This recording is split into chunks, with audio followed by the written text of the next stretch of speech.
ജനുവരി 25 വിശുദ്ധ പൗലോസിന്റെ മാനസാന്തരത്തിന്റെ സ്മരണയാണ് സഭ ഇന്ന് ആചരിക്കുന്നത്. മാനസാന്തരത്തിന് മുമ്പ് അദ്ദേഹത്തിന്റെ പേര് സാവൂൾ എന്നായിരുന്നു എന്നാണ് നാം മനസ്സിലാക്കുന്നത്. അദ്ദേഹം ജനിക്കാനിടവന്നത് അതിപുരാതനമായ താസൂസ് നഗരത്തിലാണ്. ജനന തന്നെ ഒരു ഫരിസേയ കുടുംബത്തിലായതുകൊണ്ട് യഹൂദ മത നിയമങ്ങള് അന്യൂനം പഠിക്കുന്നതിനും അത് പ്രാവർത്തികമാക്കുന്നതിനും വേണ്ടിയുള്ള ഒരു ചുറ്റുപാടിലാണ് ആ ബാലൻ വളർന്നു വന്നത്. ചെറുപ്പത്തിൽ തന്നെ വളരെയേറെ ബുദ്ധികൂർമ്മതയും തീക്ഷ്ണപാഠവും കാണിച്ച ആ ബാലൻ അക്കാലത്ത് പ്രസിദ്ധനായി കഴിഞ്ഞിരുന്ന ഗമാലിയേലിന്റെ ശിഷ്യത്വത്തിൽ യഹൂദ മത നിയമങ്ങള്, അനുഷ്ഠാന വിധികളും നിയമസംഹിതകളും ഒക്കെ ആഴത്തിൽ തന്നെ ഗ്രഹിക്കാൻ ഇടവന്ന ഒരു വ്യക്തിയാണ്.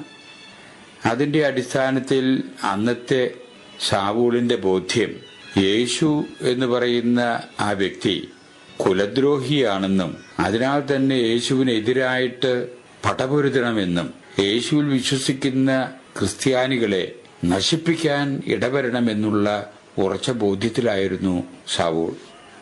ആ അവസരത്തിലാണ് സാവൂൾ കേൾക്കാനിടവരുന്നത് അതിപുരാതനമായ ഡമാസ്കസ് നഗരത്തിൽ യേശുവിൽ വിശ്വസിക്കുന്ന അനുയായികളുടെ ഒരു കൂട്ടായ്മ വളർന്നു വരുന്നുണ്ട് എന്ന്. സാവൂള് ഉള്ളിൽ ഉറപ്പിച്ചു, അവരെ നശിപ്പിക്കണം.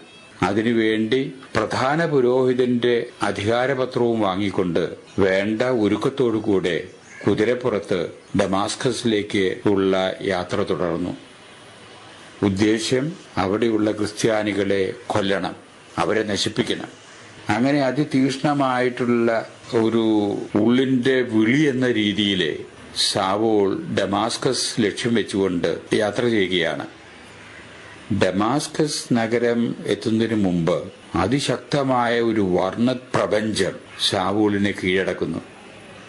സാവൂൾ ഭയപ്പെട്ട് കുതിരപ്പുറത്തിൽ നിന്ന് താഴെ വീഴാനിടവരുന്നു. അതോടുകൂടി ഒരു അശരീരി ശബ്ദം സാവൂൾ കേൾക്കാനിടവരുന്നു. സാവൂൾ, സാവൂൾ, നീ എന്തിന് എന്നെ പീഡിപ്പിക്കുന്നു എന്ന് ആരോ ചോദിക്കുന്ന മാതിരി സാവൂളിന് ഉള്ളിൽ തോന്നി. സാവൂളിന്റെ ആ നേരത്തെ ചിന്തയനുസരിച്ച് നസ്രത്തുകാരനായ യേശുവിനെ നേരിൽ കണ്ടിട്ടില്ലാതുവരെയും എങ്കിലും യേശുവിനോടുള്ള അതിശക്തമായ എതിർപ്പ് മനസ്സിൽ വെച്ച് പുലർത്തുന്ന അദ്ദേഹം അത് നസ്രത്തിൽ നിന്നുള്ള യേശുവിന്റെ സ്വരം എന്ന രീതിയിലാണ് മനസ്സിലാക്കാനിടവന്നത്. അതോടുകൂടി തന്നെ സാവൂൾ മുട്ടുമേൽ നിന്നുകൊണ്ട് പ്രത്യുത്തരം എന്ന രീതിയിൽ സാവൂൾ പറയുന്നു, ഞാൻ എന്തു ചെയ്യണം? കർത്താവേ എന്നാണ് അപ്പോൾ അഭിസംബോധന ചെയ്യുന്നത്. ആ സ്വരം സാവൂളിനോട് പറയുന്നു, നീ എഴുന്നേറ്റ് ഡമാസ്കസ് നഗരത്തിലേക്ക് ചെല്ലുക. അവിടെ വെച്ച് നീ എന്തു ചെയ്യണമെന്ന് ബന്ധപ്പെട്ട വ്യക്തികൾ നിന്നോട് പറഞ്ഞു തരും. അതനുസരിച്ച് നീ പ്രവർത്തിക്കുക. സാവൂൾ എഴുന്നേറ്റു. പക്ഷേ ചുറ്റുപാടുകളൊന്നും കാണാൻ സാവൂളിന് സാധിക്കുന്നില്ല. ശക്തമായ ഒരു അന്ധത. അതുകൊണ്ട് അനുയായികളുടെ സഹായത്താൽ സാവൂൾ യാത്ര തുടർന്ന് ഡമാസ്കസിലെത്തി. നടപടി പുസ്തകത്തിൽ രേഖപ്പെടുത്തിയിരിക്കുന്ന വിവരണമനുസരിച്ച് 3 ദിവസം സാവൂൾ ജലപാനം പോലും ഇല്ലാതെ അന്ധനായിട്ട് ഒരു സ്ഥലത്ത് ധ്യാന നിരതനായിട്ട് കഴിച്ചുകൂട്ടി എന്നാണ് നാം വായിക്കുന്നത്. ആ സമയത്താണ് ആ നഗരത്തിന്റെ പ്രാന്തപ്രദേശങ്ങളിൽ യേശുവിനെ ഉള്ളിൽ സ്വീകരിച്ച് യേശുവിന്റെ അനുയായിയായി തീർന്നിരുന്ന അനനിയാസ് എന്ന് പറയുന്ന ഒരു വൃദ്ധനെ ഒരു അശരീരി ശബ്ദം മാതിരി അനുഭവപ്പെടുന്നു. ആ അശരീരി ശബ്ദം അനനിയാസിനോട് പറയുന്നു, നീ എഴുന്നേറ്റ് സാവൂളിനെ അന്വേഷിച്ച് ചെല്ലുക, അവനെ എനിക്ക് വേണ്ടി സ്നാനപ്പെടുത്തുക. അനനിയാസ് മറുപടിയായിട്ട് പറയുന്നു, കർത്താവേ, അവൻ നിന്നെയും നിന്നിൽ വിശ്വസിക്കുന്നവരെയും നശിപ്പിക്കാൻ വേണ്ടി ഇറങ്ങി പുറപ്പെട്ടിരിക്കുന്ന വലിയ ശത്രുവല്ലേ? ആ സ്വരം അനനിയാസിനോട് മറുപടിയായിട്ട് പറയുന്നു, അതെനിക്കറിയാം, എങ്കിലും ഞാൻ അവനെ വിജാതിയരുടെ ഇടയിൽ എന്റെ നാമം പ്രകീർത്തിക്കുന്നതിനു വേണ്ടി തിരഞ്ഞെടുക്കപ്പെട്ടിരിക്കുന്ന വലിയ പ്രേക്ഷിതനാണ്.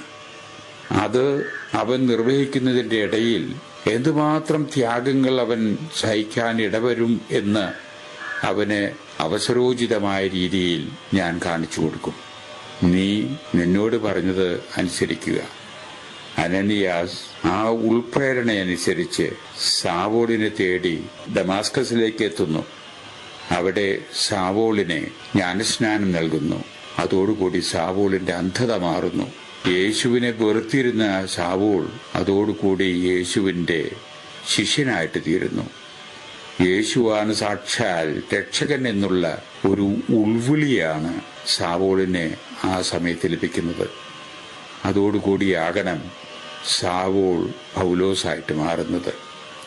അതിനുശേഷം സാവോളിന്റെ ജീവിതം മുഴുവനും അങ്ങോട്ട് യേശുവിന്റെ ചിന്തകളും ദർശനങ്ങളും ജനതാമധ്യത്തിൽ പ്രചരിപ്പിക്കുന്നതിനു വേണ്ടി എന്ത് ത്യാഗം ചെയ്യുന്നതിനും സന്നദ്ധത പ്രകടിപ്പിച്ചുകൊണ്ടുള്ള ധിരോദാത്തമായൊരു ജീവിതത്തിന്റെ ഉത്തമമായിട്ടുള്ള മാതൃക എന്ന നിലയിലാണ് പൗലോസിന്റെ ജീവിതം നമ്മുടെ മുമ്പിൽ അനാവരണം ചെയ്യപ്പെടുന്നത്. ഇങ്ങനെ പ്രവർത്തന ശൈലികൾ സാവോളിൽ വലിയ പരിവർത്തനം കണ്ടപ്പോൾ സഹപ്രവർത്തകരും കൂടിയായിട്ടുള്ള ഫരിസേയ പ്രമുഖര് സാവോളിനെ വധിക്കുന്നതിനു വേണ്ടി ഗൂഢാലോചന ചെയ്യുന്നു. പൗലോസായി മാറിയ സാവോളിന്റെ അനുയായികൾ അത് മണത്തറിഞ്ഞ് അവരുടെ ദൃഷ്ടിയിൽ പെടാതെ സാവോളിനെ ഒരു കെട്ടിടത്തിന്റെ മട്ടുപ്പാവിൽ നിന്ന് കൊട്ടയിൽ കയറ്റി വളരെ സാഹസികമായ രീതിയിൽ സാവോളിനെ അവിടെ നിന്ന് രക്ഷപ്പെടുത്തുന്നു. ഈ സംഭവങ്ങളൊക്കെ നടപടി ഗ്രന്ഥത്തിൽ വളരെ നാടകീയമായ മുഹൂർത്തങ്ങളോടുകൂടെ വിവരിക്കുന്നത് നമുക്ക് വായിക്കാവുന്നതാണ്. അങ്ങനെ അന്യാദൃശ്യമായ മനസ്സിന്റെ ഉറപ്പോടുകൂടെ മനസാന്തരം മനസ്സിന്റെ യഥാർത്ഥത്തിലുള്ള അന്തരമാണെന്നും ജീവിതത്തിൽ അത് സ്ഥിരീകരണം നേടേണ്ട അനുഭവമായിട്ട് മാറ്റിയ ഒരു മഹാദാർശനികന്റെ, ഒരു മഹാവിശുദ്ധന്റെ, ഒരു മഹാശിഷ്യന്റെ മാനസാന്തരത്തിന്റെ കഥയാണ് ഇന്ന് സഭ ആഘോഷിക്കുന്നത്, ആചരിക്കുന്നത് എന്ന് നാം മനസ്സിലാക്കണം.